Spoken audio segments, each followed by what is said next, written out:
As a former colony of the United Kingdom, the language is the most widely spoken, and English, along with Gaelic, the native language of Ireland, is still used in a few areas of the country.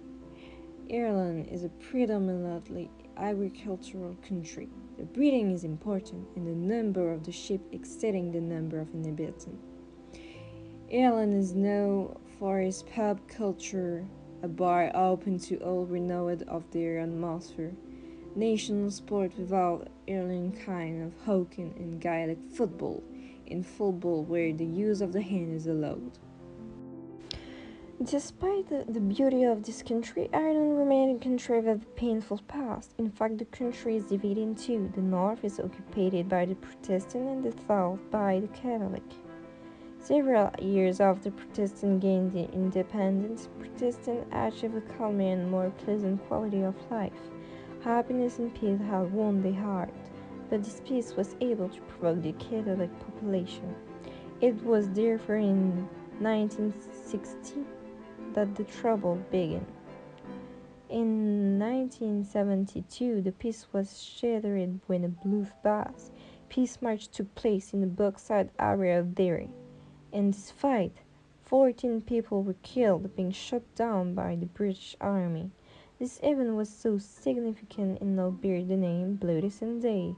As a result, death, fight, bombing, and murder became a daily routine for Northern Ireland. This chaos was like an endless nightmare. Even a year later, there was still no winner who could end this nightmare.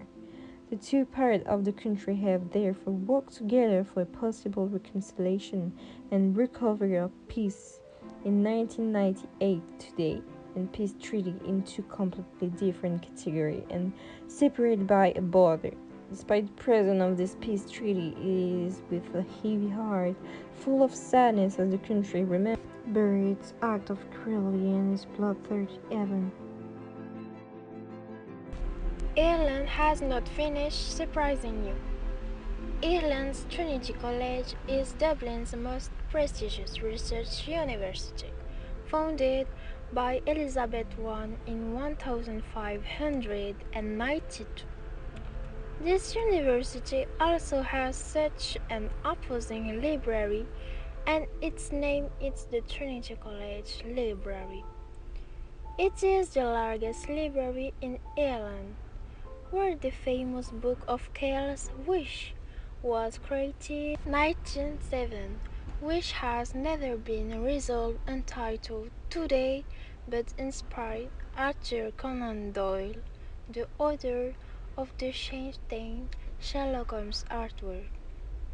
It also contains the EMMA, or else called the Museum of Modern Art, which keeps a collection of 4,500 works of contemporary art since 1940. It contains the historical landmarks of Ireland since its creation. Finally, the beautiful Cathedral Christ Church Cathedral is located in the heart of the city of Dublin. One of surprising information is that it was built by Vikings, lovers of ancient monuments.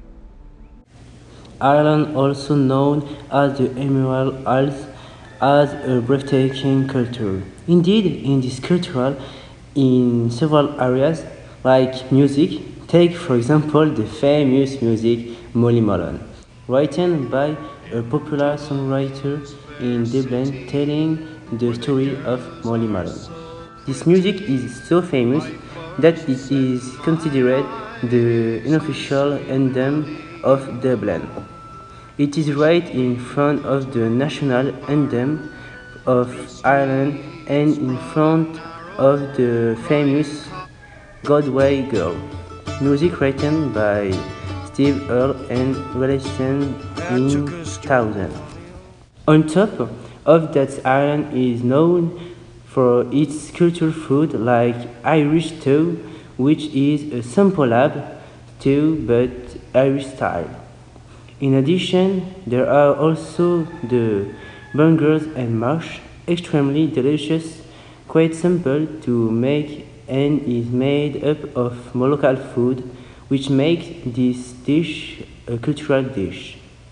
Finally, everyone knows the famous St. Patrick's Day. But did you know this fact is of Irish origin?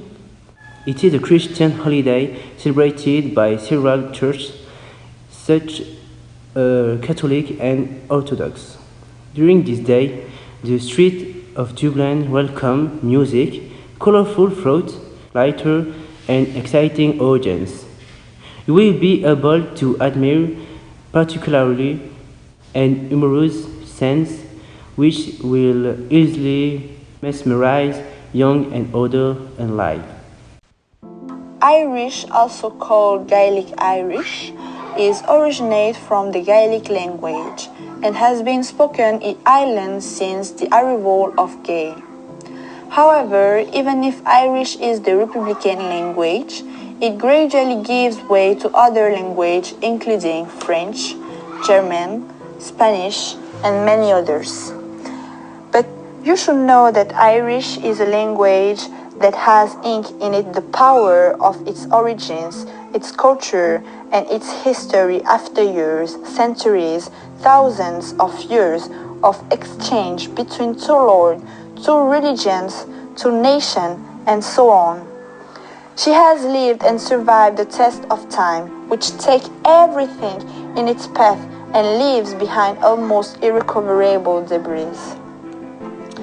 However, even though it has stood the test of time, it still needs to be preserved for years to come to be able to communicate with the elders who speak only Irish and stay connected to the ancestors who lived and spoke this language with pride so that it remains in us. Moreover, it would prevent the disappearance of a historical and cultural language which could lead slowly but surely to the loss of its identity and also to the loss of a cultural heritage. To help the population, the territory, and the history to preserve this beautiful and rich language, it's necessary to practice it very, very often at home or in the street. But the most suitable solution is to share and learn the language not only to the people of Ireland, but to all those who are not narrow-minded and who are interested in this language. Written or spoken, sharing of this language is the perfect way to promote Irish and spread its all